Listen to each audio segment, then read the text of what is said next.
आप सभी को स्वागत है आपका हमारे इस प्लेटफॉर्म पर। आज हम लोग नवंबर माह की जो उत्तर प्रदेश से संबंधित समसामयिकी है उसका दूसरा भाग देखेंगे। और साथ ही साथ अक्टूबर माह की जो समसामयिकी संबंधी प्रश्न हैं उनका रिवीजन भी करते चलेंगे। अगर इसकी पीडीएफ चाहिए तो हमारे टेलीग्राम चैनल से आप डिस्क्रिप्शन बॉक्स में लिंक दिया गया है, आप वहां से डाउनलोड कर सकते हैं और चैनल को सब्सक्राइब करिएगा। ठीक है, तो क्वेश्चन नंबर 1 से शुरू करते हैं हम लोग। यानी कि ये दूसरा भाग है और उसके ठीक आगे से जो पहला भाग था, अगर आपने पहला भाग नहीं देखा है तो फिर पहले उसको देखिए, इसके बाद इसको देखिए। प्रश्न कह रहा है, देखिए जरा, हाल ही में उत्तर प्रदेश के सिधियावा ग्राम पंचायत को अंतरराष्ट्रीय मानक संगठन द्वारा गुणवत्तापूर्ण सेवा के लिए सम्मानित किया गया। यह ग्राम पंचायत किस जिले में है? गौर करिए, प्रश्न को फिर से पढ़ो और आराम से समझो। प्रश्न कह रहा है कि हमें उस ग्राम पंचायत का नाम जिसका दिया गया है प्रश्न में, सिधियावा ग्राम पंचायत, ये ग्राम पंचायत किस जिले में है, इस जिसे अंतरराष्ट्रीय मानक संगठन द्वारा गुणवत्तापूर्ण सेवा के लिए सम्मानित किया गया। प्रश्न समझ पाए आप लोग? फिर से समझो एक बार। सिधियावा ग्राम पंचायत जिसे अंतरराष्ट्रीय मानक संगठन द्वारा गुणवत्तापूर्ण सेवा के लिए सम्मानित किया गया है, वो ग्राम पंचायत उत्तर प्रदेश के किस जिले में है? आंसर होगा बाराबंकी। ठीक है, बाराबंकी। अब जरा देखो ऑप्शन में, रमाबाई नगर, ज्योतिबा फुलेबाई नगर और प्रयागराज। प्रयागराज से जरा यहां से उठाओ इसको, प्रयागराज। क्या आप बता सकते हो पिछले महीनों में प्रयागराज से संबंधित कुछ घटनाएं घटी हैं? तो आंसर होगा हाँ, पिछले महीने प्रयागराज में ही सिडबी स्वावलंबन सिडबी स्वावलंबन मेला, ये कहाँ लगा था? ये प्रयागराज में। ठीक है, इसका आयोजन प्रयागराज में किया गया था। साथ ही साथ 9 अक्टूबर 2023 को, ध्यान दीजिएगा, भारतीय जो वायुसेना है ना, भारतीय वायुसेना का 91st स्थापना दिवस, ये कहाँ मनाया गया? ये भी प्रयागराज में मनाया गया। ठीक है, ये अक्टूबर माह की जानकारी है, आपको दी गई है। और प्रयागराज में क्या हुआ है पिछले महीनों, बताइए। हमने इससे पहले वाले जो लेक्चर था उसमें मैंने बताया था सवेरा योजना, ये क्या है? ये दरअसल प्रयागराज पुलिस के द्वारा इसे चलाया गया और इस योजना में जो ओल्ड व्यक्ति हैं, जैसे जो वृद्ध व्यक्ति हैं, उनकी सहायता के लिए इस योजना को चलाया गया है। बात समझ पाए? अच्छा, एक बात बताइए, इससे पहले मैंने और एक जो पहला पार्ट था समसामयिकी का, उसमें मैंने एक क्वेश्चन कराया था प्रयागराज से संबंधित, थोड़ा उसको रिवीजन करिए। हमने बोला था कि 38वीं Akhil Bharatiya prize money Indira marathon, इसका आयोजन कहाँ किया गया? इसका भी आयोजन किया गया प्रयागराज में। तो बहुत सारी जानकारियां हैं प्रयागराज से संबंधित, इनको आप ध्यान रखिएगा, ये पिछले महीने घटित हुई हैं। फिर से एक बार देख लो, सिडबी स्वावलंबन मेला, इसका आयोजन कहाँ किया गया? आंसर होगा प्रयागराज। फिर 9 अक्टूबर 2023 को भारतीय वायुसेना का 91वां स्थापना दिवस, ये कहाँ मनाया गया? इस बार आयोजन स्थल था प्रयागराज। सवेरा योजना यह प्रयागराज पुलिस के द्वारा शुरू की गई है, जो वृद्ध व्यक्ति हैं उनकी सहायता के लिए। और Akhil Bharatiya prize money Indira marathon जो कि 38वीं, ये कहाँ हुआ इसका आयोजन? प्रयागराज में। ठीक है, क्लियर है बात? दूसरा क्वेश्चन की तरफ आओ। दूसरे प्रश्न में कह रहा है, उत्तर प्रदेश में निवेश के आंकड़ों का संचालन कर रही एक एजेंसी है केपीएमजी के द्वारा जारी एक रिपोर्ट में कितने यूनिकॉर्न स्टार्टअप को चिन्हित किया गया है? प्रश्न को फिर से समझो, जरा प्रश्न को मैं तोड़ रहा हूं, प्रश्न को समझो। कह रहे हैं कि एक एजेंसी है केपीएमजी, ठीक है, इसने एक रिपोर्ट पेश की। बात समझ पाए? केपीएमजी ने एक रिपोर्ट पेश की और उस रिपोर्ट में प्रश्न कह रहा है कि हमें बस इतना बता दो कि उत्तर प्रदेश में यूनिकॉर्न की संख्या कितनी है। फिर से समझो, एजेंसी केपीजीएम के द्वारा जो रिपोर्ट पेश की गई है उसमें उत्तर प्रदेश में कितने स्टार्टअप्स को चिन्हित किया गया है, बस इतना बताना है। तो आंसर होगा 8। ठीक है, बात समझ पाए? अब जरा ये बताओ, हम उत्तर प्रदेश से ही संबंधित कुछ जानकारियां लें। तो ये बताइए कि स्टार्टअप्स के इकोसिस्टम के मामले में उत्तर प्रदेश का कौन सा स्थान है? तो जरा लिख लो इसको। देश का देश का चौथा सबसे बड़ा सबसे बड़ा स्टार्टअप इको सिस्टम वाला प्रदेश कौन सा है? उत्तर प्रदेश। ठीक है, क्लियर है बात। जरा बताइए, देश में यूनिकॉर्न कितने हैं? बता सकते हो आप? 108 से भी ज्यादा हैं। लेकिन अगर हम यूपी की बात करें, यूपी में यूनिकॉर्न कितने हैं? तो ये है 8। ठीक है, एक शब्द और आपने सुना होगा कि यूनिकॉर्न के एक तो होता है यूनिकॉर्न, ठीक है, और एक होता है सोनिकॉर्न। ये दोनों शब्द सुने। कोई भी कंपनी यूनिकॉर्न बनती कब है? जब उसका जो वैल्यूएशन होता है, उसका वैल्यूएशन $1 अरब से ज्यादा हो जाए, तो फिर वो कंपनी क्या हो जाएगी? यूनिकॉर्न। सोनिकॉर्न क्या होता है? सोनिकॉर्न का सीधा सा अर्थ ये होता है सून टू बी यूनिकॉर्न। अर्थात सोनिकॉर्न वो कंपनी होती है जो बहुत जल्द यूनिकॉर्न में बदल रही होती है। अर्थात यूनिकॉर्न में बदलने वाली ही कंपनी सोनिकॉर्न कहलाती। क्या सोनिकॉर्न है कोई यूपी में? हाँ, यूपी में 2 कंपनियां ऐसी हैं जो सोनिकॉर्न है, अर्थात वो यूनिकॉर्न की राह में तीव्रता से जा रही हैं। कौन कौन सी है? एक है क्लास प्लस, ठीक है, और एक है इन शॉर्ट्स। ये 2 कंपनियां यूपी की हैं जो कौन है? सोनिकॉर्न। और यूनिकॉर्न उत्तर प्रदेश में कितनी है? 8। ठीक है, क्वेश्चन नंबर तीसरे में आओ। कह रहा है, हाल ही में योगी आदित्यनाथ की अध्यक्षता में हुई कैबिनेट की बैठक में निम्नलिखित में से किस जिले में जनजातीय संग्रहालय के निर्माण को मंजूरी मिली? प्रश्न को फिर से समझो। प्रश्न कह रहा है कि भाई योगी आदित्यनाथ और उनकी कैबिनेट, ये सब लोग बैठे और इन्होंने निर्णय लिया कि जनजातीय संग्रहालय बनाए जाएंगे। प्रश्न ये पूछ रहा है कि ये जो 4 ऑप्शन दिए हैं, इसमें से कहां जनजातीय संग्रहालय नहीं बनाए जाएंगे? तो जो निर्णय लिया गया है वो मिर्जापुर में बनेगा, सोनभद्र में बनेगा, महाराजगंज में बनेगा, चंदौली में नहीं बनेगा। तो जरा इसको लिख लो। जो जनजातीय संग्रहालय है वो कहां कहां बनेंगे? वो बनेंगे मिर्जापुर में, सोनभद्र में और महाराजगंज में। ठीक है, 3 जगह बनेंगे। मत समझ पाए?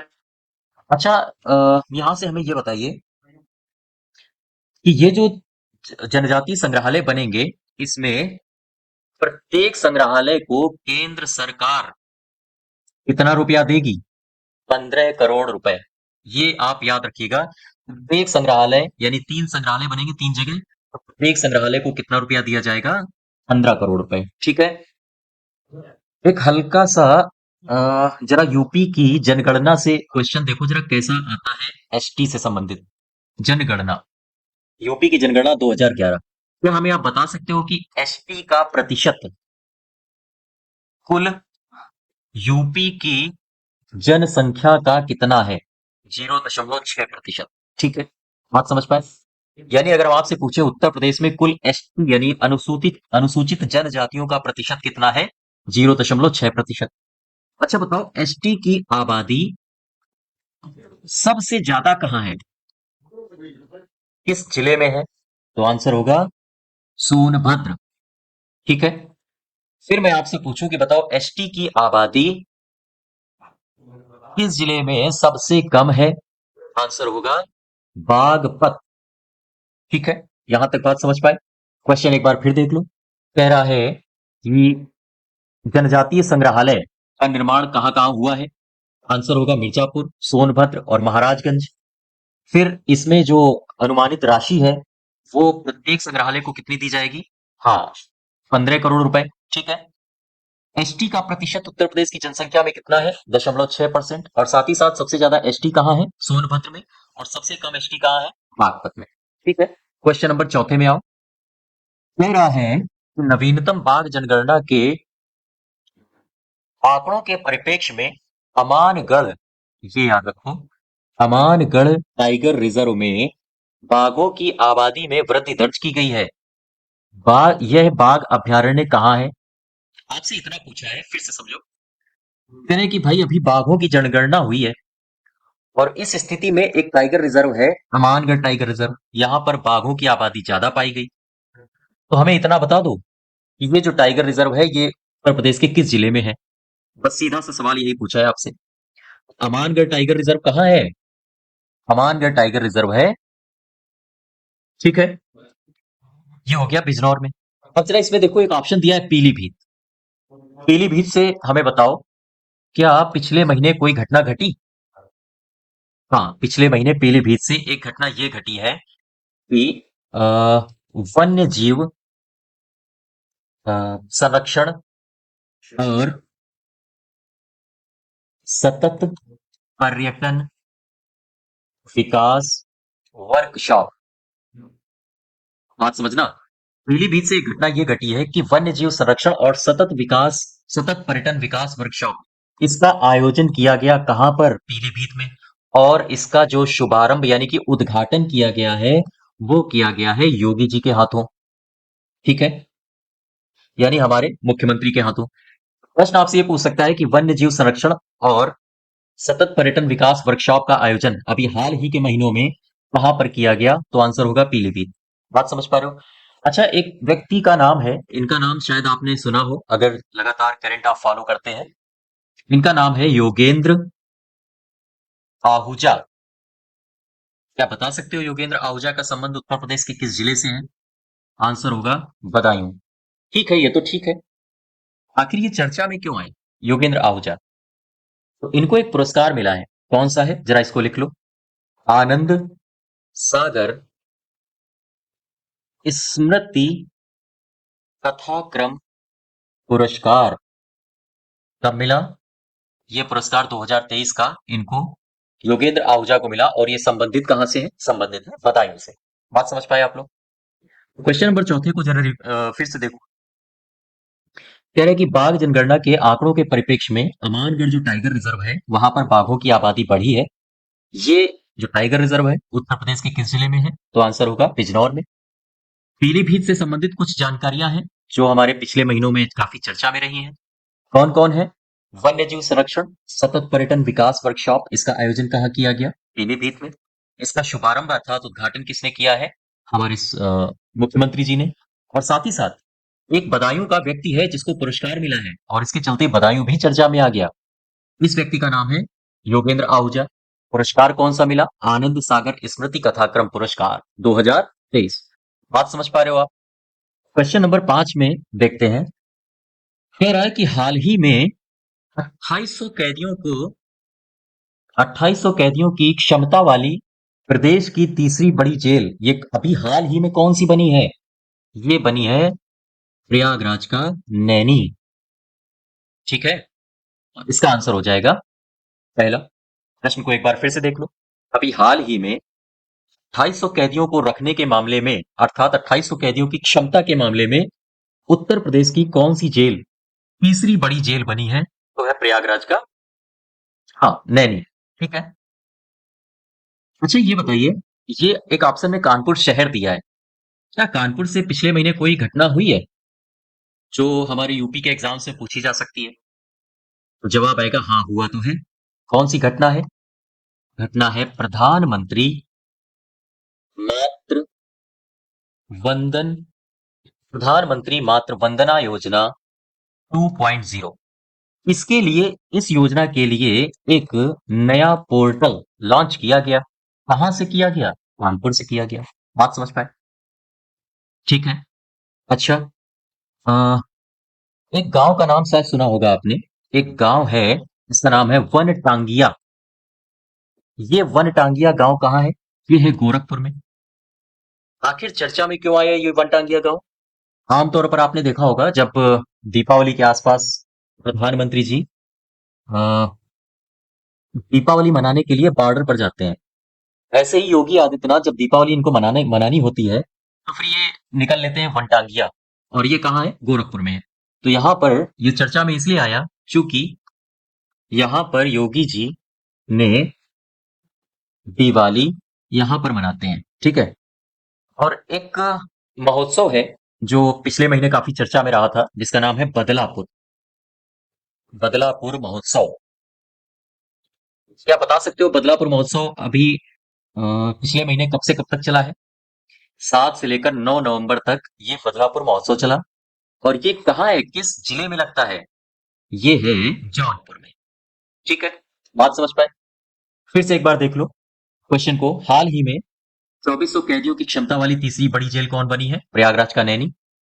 एक योजना है जो कानपुर से संबंधित है, और इस योजना के चलते कानपुर शहर चर्चा में आया था।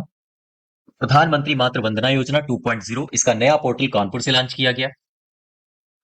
एक गांव है वनटांगिया जो कि गोरखपुर में है। और साथ ही साथ बदलापुर महोत्सव ये 7 से 9 नवंबर को मनाया गया, और ये महोत्सव किस जिले में मनाया गया? जौनपुर में। आगे बढ़ो क्वेश्चन नंबर 6 में।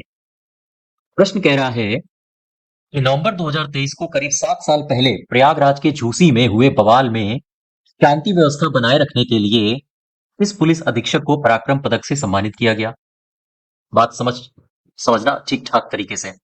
प्रश्न को मैं फिर से पढ़ता हूं। कह रहे हैं हमें उस पुलिस अधीक्षक का नाम बताओ जिसने करीब 7 साल पहले प्रयागराज के झूसी में जो जबरदस्त रूप से बवाल हुआ था, उसमें शांति व्यवस्था बनाए रखी, और इसके लिए उन्हें पराक्रम पदक का पुरस्कार दिया गया है।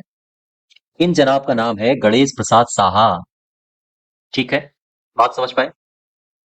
अच्छा, यही एक, चूंकि पुरस्कार मिला है, काफी खुशी का माहौल होगा। एक महोत्सव मनाया जाता है, कौन सा है जरा देख लो इसको। सांझी महोत्सव। बता सकते हो ये कहाँ मनाया जाता है? ये होता है मथुरा में। ठीक है, लगभग 10 तारीख से लेकर 14 तारीख, अर्थात 10 से लेकर 14 अक्टूबर 2023 को यह मनाया गया। सांझी महोत्सव मथुरा में है। अगर हम आपसे पूछें कि बताओ भाई श्री अन्न महोत्सव ये कहाँ मनाया जाता है? ये मनाया गया लखनऊ में। ठीक है, ये आप याद रखिएगा। लखनऊ में और भी कुछ घटित हुआ है पिछले महीने, क्या मालूम है?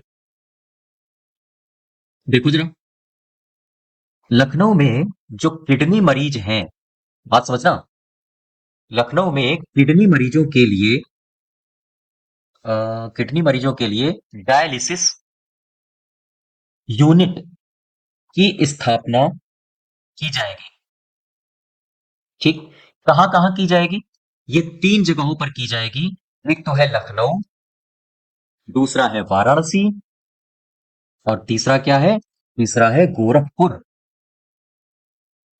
ठीक है, फिर से समझ लो। किडनी मरीजों के लिए एक डायलिसिस यूनिट की स्थापना की जाएगी। वो 3 जगह की जाएगी, एक तो लखनऊ में, वाराणसी में, और गोरखपुर में। ठीक, अच्छा, क्या बता सकते हो कि भारत का वो कौन सा राज्य है, ये पिछले महीने की घटना है, बताइए भारत का वो कौन सा राज्य है जहां पर, ऐसे लिखो, जहां पर डिजिटल डॉक्टर क्लिनिक पहल की शुरुआत की गई? फिर से समझो, भारत के उस राज्य का नाम बताइए जहां पर डिजिटल डॉक्टर क्लिनिक इस पहल की शुरुआत हुई है। वह है अपना उत्तर प्रदेश। ठीक है, बात समझ पाए यहां तक? तो ये जो एक्स्ट्रा जानकारी है आप उसको भी नोट करते रहिए।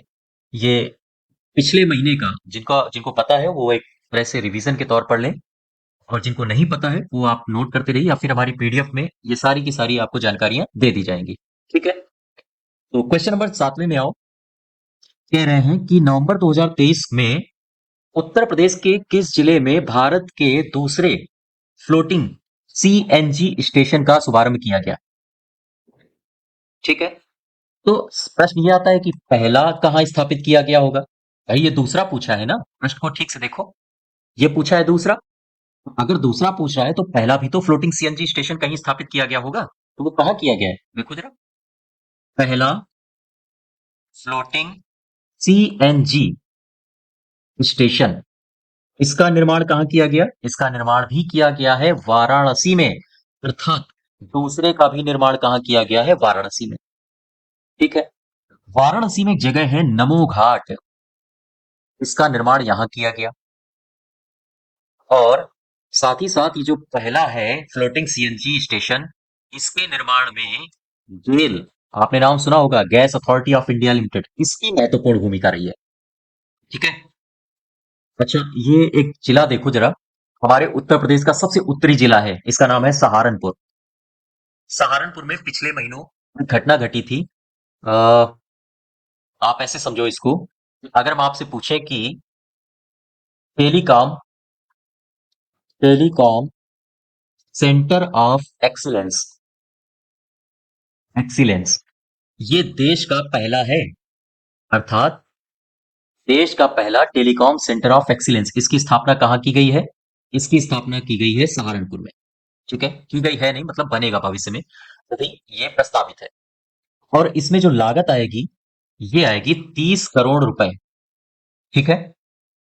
और साथ ही साथ ये आईआईटी रुड़की का जो कैंपस है ना सहारनपुर में, ये वहीं बनाया जाएगा। एक बार फिर से देख लो, उत्तर प्रदेश के किस जिले में भारत के दूसरे फ्लोटिंग सीएनजी स्टेशन का शुभारंभ किया गया? वाराणसी में। तो पहला फ्लोटिंग सीएनजी कहाँ होगा? ये भी वाराणसी में है, ये वाराणसी के नमो घाट में है। और ये जो सीएनजी स्टेशन बनाए जा रहे हैं, इसमें गेल की महत्वपूर्ण भूमिका है, अर्थात गेल के सहयोग से बनाए जा रहे हैं। ठीक है। और अगर हम आपसे पूछे कि देश का पहला टेलीकॉम सेंटर ऑफ एक्सीलेंस ये कहाँ बनेगा, तो सहारनपुर में बनेगा। कितनी लागत आएगी इसमें? 30 करोड़ रुपए। ठीक है। क्वेश्चन नंबर 8वें में आओ। कह रहे हैं कि गत दिवसों में सुर्खियों में रहे उत्तर प्रदेश के पूर्व डीजीपी सुलखान सिंह निम्नलिखित में से कथनों में कौन सा सही है, ये चयन करो।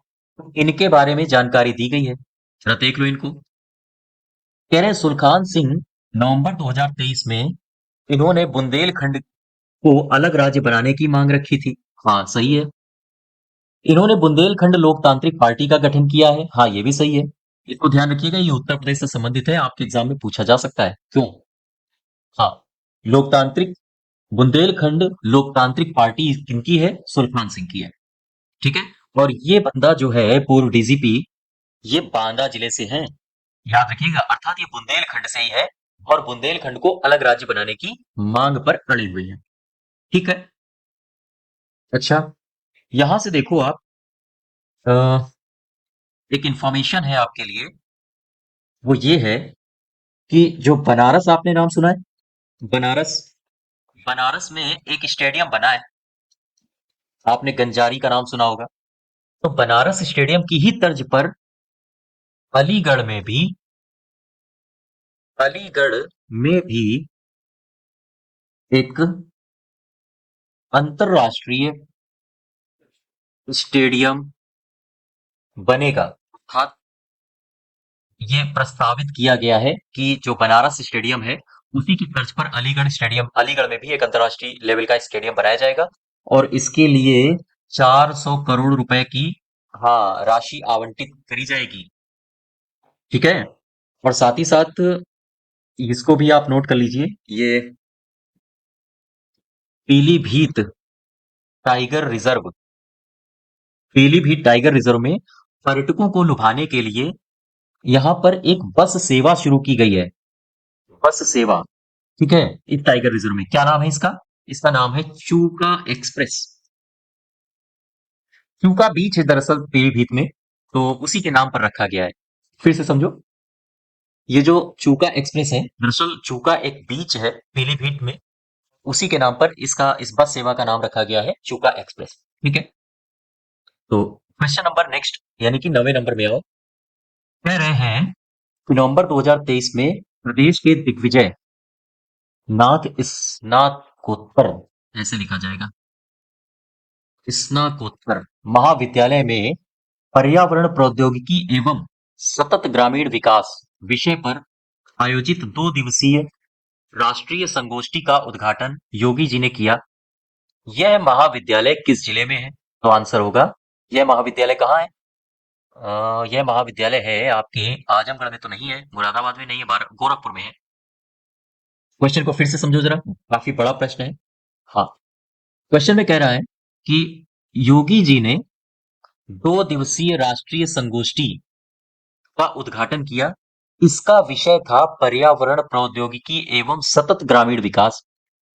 और इसका जो आयोजन किया गया, वो किया गया दिग्विजय नाथ स्नातकोत्तर महाविद्यालय में। आपसे प्रश्न केवल इतना पूछा है ये जो विश्वविद्यालय है जो हाल ही में चर्चा में रहा, ये उत्तर प्रदेश के किस जिले में है? आंसर हो जाएगा गोरखपुर में। ठीक है, बात समझ पाए आप लोग? अच्छा, तो गोरखपुर काफी चर्चा में रहा है पिछले महीने, तो इससे जरा देख लेते हैं कौन कौन सी घटनाएं हुई हैं। एक जगह इनका संग्रह कर लो और लिख लो। आपसे अगर हम पूछे कि पशु चिकित्सा विज्ञान महाविद्यालय महाविद्यालय ये कहाँ बनेगा? प्रस्तावित है अभी ये बनेगा गोरखपुर में।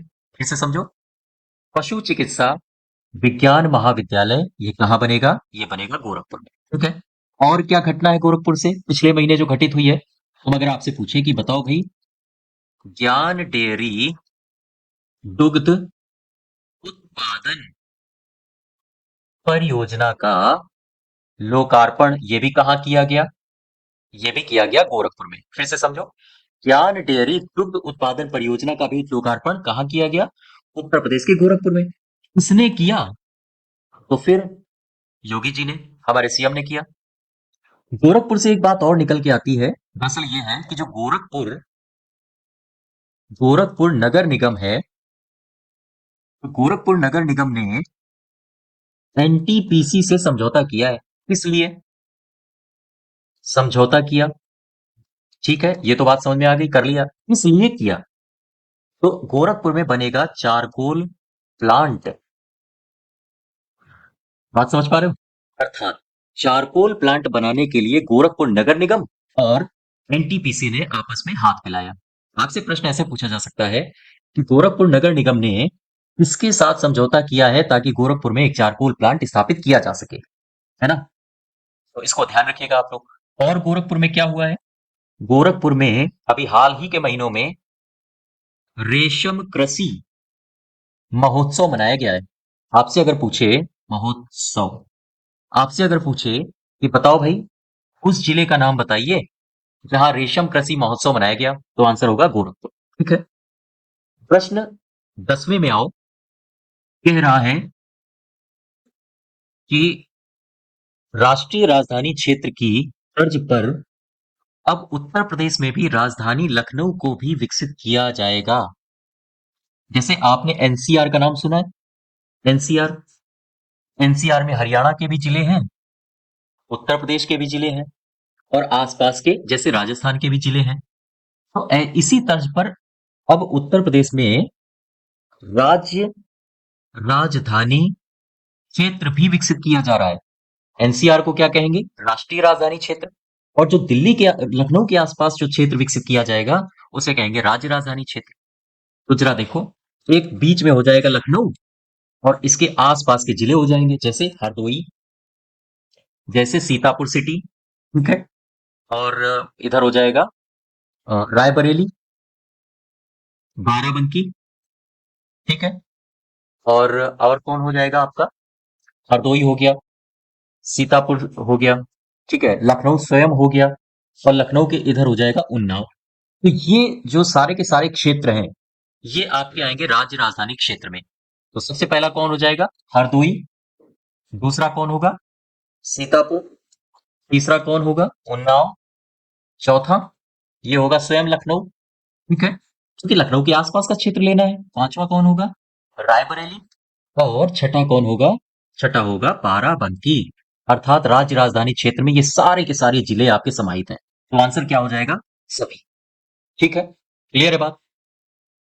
क्वेश्चन नंबर 11 में आओ। कह रहा है कि प्रदेश के सांस्कृतिक उत्सव 2023 के बारे में सही कथनों की पहचान करो। सांस्कृतिक उत्सव हो रहा है 2023। ठीक, अब जरा इसके बारे में देख लो। पहला कथन कह रहा है कि सांस्कृतिक उत्सव 2023 का आयोजन उत्तर प्रदेश के संस्कृति विभाग द्वारा 25 दिसंबर 2023 से 26 जनवरी 2024 तक किया जाना है। बिल्कुल सही है। ठीक है, इस उत्सव की जो थीम है वह उत्तर प्रदेश पर्व हमारी संस्कृति हमारी पहचान है। हाँ, ये भी सही है, बिल्कुल ठीक है। ठीक है, कोई दिक्कत नहीं इसमें।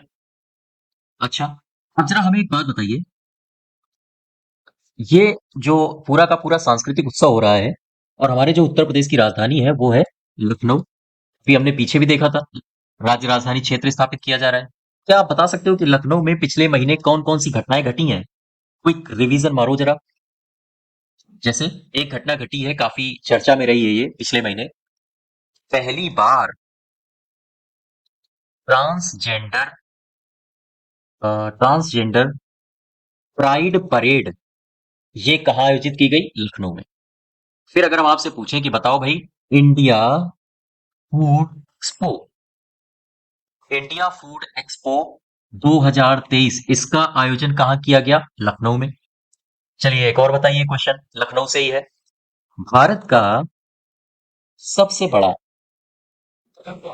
सबसे बड़ा एडवेंचर, ऐसे लिखो, एडवेंचर वाटर स्पोर्ट रिजॉर्ट ये कहाँ बन रहा है? ये भी लखनऊ में बन रहा है। ठीक है, तो ये सारे के सारे लखनऊ से संबंधित हैं। और पिछले वाले लेक्चर में मैंने आपको बताया था कि नौसेना से संबंधित, नौसेना का शौर्य संग्रहालय ये कहाँ बनेगा? ये भी बनेगा लखनऊ में।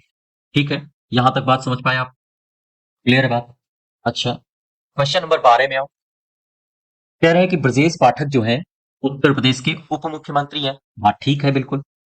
और ब्रजेश पाठक के अनुसार कार्यालय के सभी पत्र पत्रावली फाइल का डिजिटलाइजेशन डिजिटलाइजेशन करने के लिए प्रदेश के कितने अस्पतालों में ई ऑफिस प्रणाली लागू की जाएगी? प्रश्न को फिर से समझो। कह रहे हैं कि हमें अस्पतालों की संख्या बताओ जहां पर ई ऑफिस प्रणाली लागू की जाएगी। क्यों भाई, क्यों लागू की जाएगी? तो जो यहाँ के सभी पत्र पत्रावली फाइल, इनको सबको डिजिटलाइजेशन करने के लिए, इनको सबको डिजिटल करने के लिए। और इसकी सूचना कौन दे रहा है? इसकी सूचना दे रहे हैं हमारे उप मुख्यमंत्री ब्रजेश पाठक जी। कितने अस्पताल हैं? अस्पतालों की संख्या है 5। अस्पताल देख लेते हैं ये 5 कौन कौन से हैं। ठीक है, आप इनको ध्यान रखिएगा। एक है संजय गांधी पीजीआई, और दूसरा है डॉक्टर राम मनोहर लोहिया, राम मनोहर लोहिया आयुर्विज्ञान संस्थान। ठीक है, तीसरा है, इसका नाम है KGMU, किंग जॉर्ज करके नाम है इसका, मेडिकल यूनिवर्सिटी। और एक है कल्याण सिंह, कल्याण सिंह अति विशिष्ट विशिष्ट कैंसर संस्थान। ठीक है, ये चौथा हो गया। और पांचवा कौन है अस्पताल? उसका नाम है राजकीय मेडिकल कॉलेज। बात समझ पा रहे हो आप? यहां तक क्लियर है? ठीक है, क्वेश्चन नंबर 13 में आओ। 13 कह रहा है कि नवंबर 2023 को प्रदेश के कितने किसानों को खाते में पीएम किसान निधि की 15वीं किस्त के रूप में 3,849 करोड़ रुपए की राशि हस्तांतरित कर दी गई? तो इन किसानों की संख्या कितनी है? आपसे बस इतना पूछा है। प्रश्न को एक बार फिर समझ लो। कह रहे हैं कि भाई हमें उन किसानों की संख्या बता दो जिन किसानों के पास पीएम किसान निधि की 15वीं किस्त के रूप में 3,849 रुपए पहुंच गए हैं। ये टोटल किसान है 175.28 लाख। ठीक है, क्लियर है बात? अच्छा, आप एक बात समझो, एक शब्द आपने सुना है गीडा? गीडा, गीडा को कहते हैं गोरखपुर, ये अभी इसी महीने चर्चा में रहा है, गोरखपुर औद्योगिक गीडा गोरखपुर औद्योगिक विकास प्राधिकरण, विकास प्राधिकरण। ठीक है, इस गीडा में बहुत बड़ा निवेश आया है। आपसे प्रश्न ये पूछा जा सकता है कितना आया है? 100 करोड़ रुपए। अच्छा ठीक है, कहां से आया है, कौन कर रहा है? ये कर रही है एक कंपनी है जिसका नाम है कपिला कृषि उद्योग, कृषि उद्योग। ठीक है, ये कंपनी गीडा में अर्थात गोरखपुर औद्योगिक विकास प्राधिकरण में निवेश कर रही है। कितना करेगी? 100 करोड़ रुपए। क्यों? क्योंकि ये जो कपिला कृषि उद्योग है, कंपनी है, ये पशु आहार बनाने वाली यहां पर फैक्ट्री बनाना चाहती है। इसलिए ये गीडा में 100 करोड़ रुपए का निवेश करेगी। ठीक है, प्रश्न यहां से पूछा जा सकता है आपसे कि बताओ भाई गीडा की स्थापना कब हुई थी? 1989 में। इसको आप ध्यान रखिएगा, ठीक है। हमें कमेंट बॉक्स में आप बताइए सीडा, एस सीडा, इसे इसे कहा जाता है सतहरिया औद्योगिक विकास प्राधिकरण, ठीक है। इसकी स्थापना कब हुई थी? 1989, 1989 में। हमें आप ये बता दो कि ये जो सीडा है ना, इसका विस्तार किस जिले में है? और मैं उम्मीद करता हूं आप लोग मुझे आंसर देंगे हमारे कमेंट बॉक्स में, ठीक है। प्रश्न को फिर से समझो। सीडा, जिसे सतहरिया औद्योगिक विकास प्राधिकरण कहा जाता है, 1989 में इसकी स्थापना हुई। मैं उम्मीद करता हूं कि इसका आंसर, ये किस जिले में इसका विस्तार है, इसका आंसर आप कमेंट बॉक्स में देंगे। क्वेश्चन नंबर 14 में आओ। प्रश्न कह रहा है कि नवंबर 2023 में प्रदेश में ऑनलाइन गेमिंग और कैसीनो में कितने प्रतिशत जीएसटी लगाने वाले विधेयक को औपचारिक रूप से दोनों सदनों में पास कर दिया गया? तो आंसर होगा इसका 28, ये आप रट लीजिए, ठीक है। ये फैक्चुअल डेटा है और ये पूछा जा सकता है, ठीक। आपने नाम सुना होगा हर घर जल योजना। क्या आप बता सकते हो हर घर जल के तहत नल कनेक्शन देने के मामले में सबसे पहला स्थान किस प्रदेश का है? इसको लिख लो, अभी हाल ही की घटना है ये।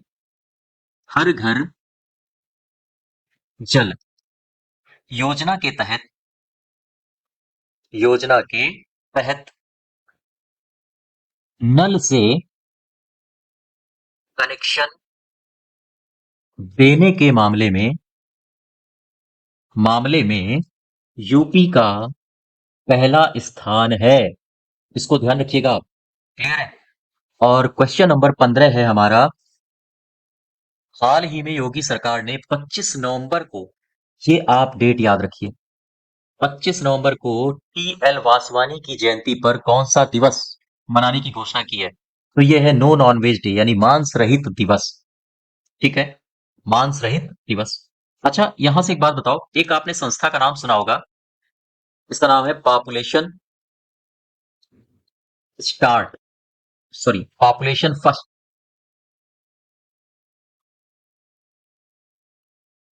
ठीक है। एक ये संस्था है पॉपुलेशन फर्स्ट।